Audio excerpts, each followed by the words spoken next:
UP से छोड़कर अब हम लोग चले हैं बिहार के वाल्मीकि नगर टाइगर रिजर्व में। यहाँ का जंगल सफारी शुरू होता है वाल्मीकि नगर जंगल सफारी के कार्यालय से, जहाँ पर साथियों के साथ टिकट कटाने के बाद यहाँ पर हमें गाड़ी मिल गई। गाड़ी में चालक के रूप में अखिलेश और गाइड के रूप में अजय जी साथ में मिल गए हैं। यहाँ पर देखिए हम लोग गेट पर खड़े हैं और अजय जी टिकट दिखाने संबंधित वन्यजीव प्रभाग के कार्यालय पहुँचे हुए हैं। वहाँ टिकट दिखाने के बाद हमें जंगल में प्रवेश मिलेगा। फिर यहाँ से हम लोग अंदर जाएंगे और फिर जंगल के अंदर की विविधता को देखेंगे और समझने का प्रयास करेंगे। फिलहाल हम लोगों का यह सफ़र शुरू हो चुका है।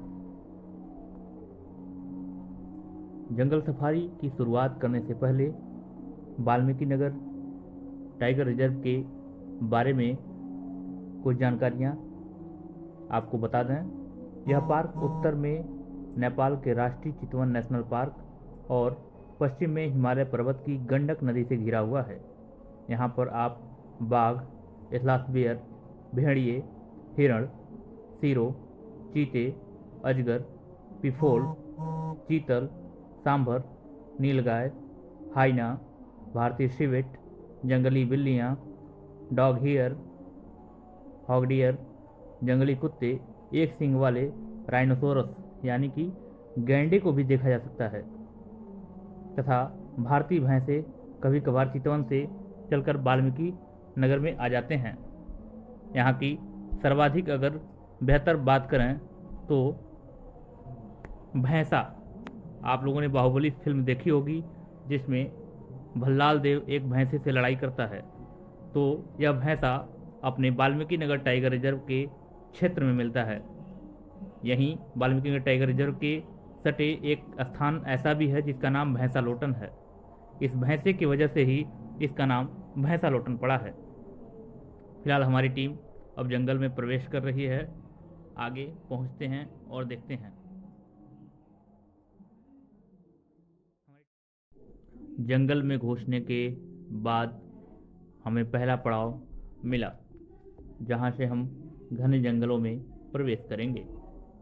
यहाँ पर गाड़ी रुकती है और फिर हमारे गाइड अजय जी गाड़ी से उतरते हैं।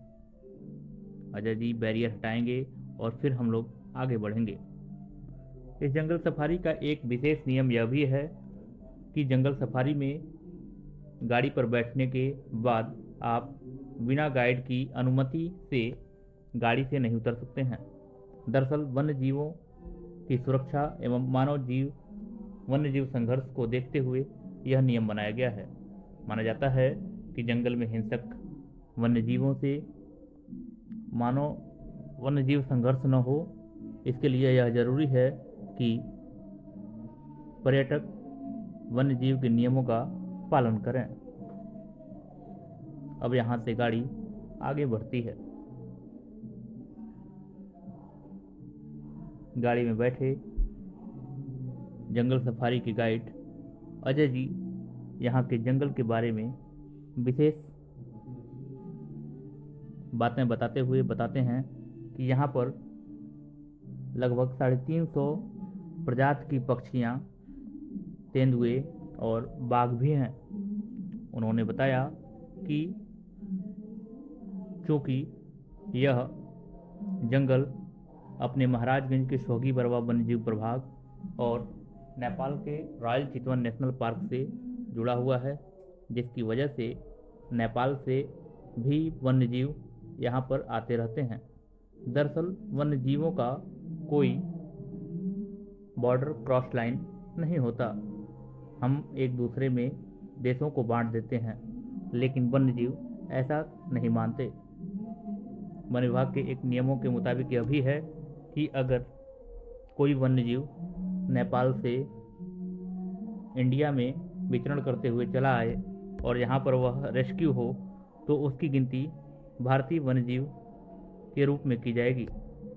जबकि वहीं अगर वह स्वतः इंडिया से नेपाल चला जाए तो उसकी गिनती फिर नेपाल में होगी। यह वन विभाग का अपना खुद का नियम है। आगे बढ़ते हैं तो हम लोग जंगल में शाखू सागौन के पेड़ देखते हैं। इसी बीच जंगल के बीचों बीच हिरण हमको दिख जाते हैं, जिसको देखने के लिए हम अपनी गाड़ी रोक देते हैं। फिर गाड़ी आगे बढ़ती है। गाड़ी आगे बढ़ने के दौरान हम जंगल सफारी के बारे में गाइड अजय से वार्ता करते हैं, जिस पर वह बताते हैं कि यहाँ की जंगल सफारी प्रातः 6 बजे से लेकर सुबह 8 बजे तक, 8 बजे से लेकर 10 बजे तक और शाम को 3 बजे से लेकर 4:30 बजे तक एवं अंतिम गाड़ी 4:30 बजे से लेकर 6 बजे तक मिलती है। 1.5 घंटे का टोटल जंगल सफारी में करीब 30 किलोमीटर वन क्षेत्र का राउंड कराया जाता है। उन्होंने बताया कि फिलहाल वर्तमान समय में सुबह और शाम के समय में काफ़ी संख्या में वन्यजीव देखने को मिलते हैं।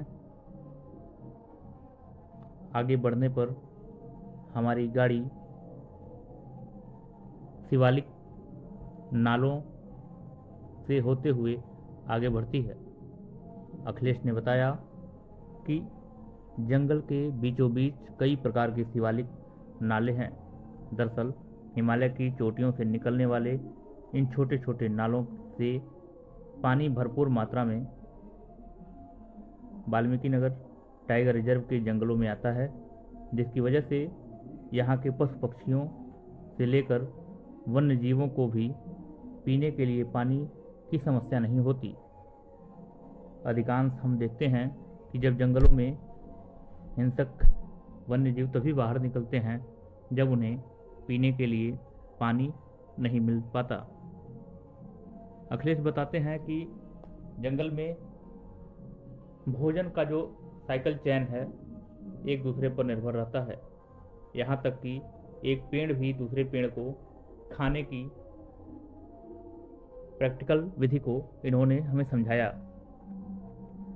उन्होंने बताया कि छोटे वन्यजीवों को बड़ा वन्यजीव खाता है। उन्होंने यह भी जानकारी दी कि इस जंगल में रॉयल चितवन पार्क नेपाल से कभी कभार गैंडे भी भटक कर चले आते हैं। दरअसल गैंडे टोटल शाकाहारी होते हैं और वे वनस्पतियों पर निर्भर होते हैं, लेकिन कभी कभार मानव दखल होने पर वे हमला भी करते हैं, जिससे भयानक स्थिति पैदा होती है। आगे बढ़ने पर हमारी गाड़ी ऊंचे टीलों पर पहुंचते ही अचानक ठिठक गई। दरअसल यहाँ पर भीषण दुर्गंध आ रहा था। गाड़ी रुकने के बाद अजय ने हमें बताया कि इधर कहीं तेंदुआ या बाघ ने किसी का शिकार किया है, किसी वन्यजीव ऐसे वन्यजीव का शिकार किया है जिसे छोड़ दिया है सड़ने के लिए।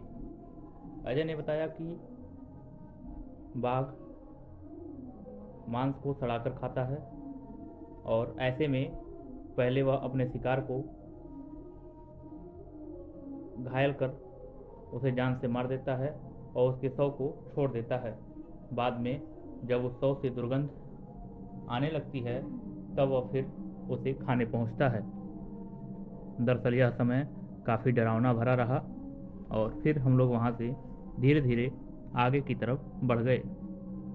आगे हम लोगों ने जंगल में शाल, शाखू, चंदन, सागौन, ताड़, अमलतास समेत विभिन्न पौधों को भी देखा। आगे बेंत के जंगल समेत अन्य चीड़ और ऐसी वनस्पतियों के भी हम लोगों ने वहाँ पर दर्शन किए, जहाँ से काफ़ी बेहतर चीज़ें देखने को मिली। आगे एक स्थान पर जंगल में ही एक बड़ा सा वॉच टावर बना हुआ था, जहाँ से हम लोगों ने जंगल की पहाड़ी पर चढ़कर वहाँ का नज़ारा देखा।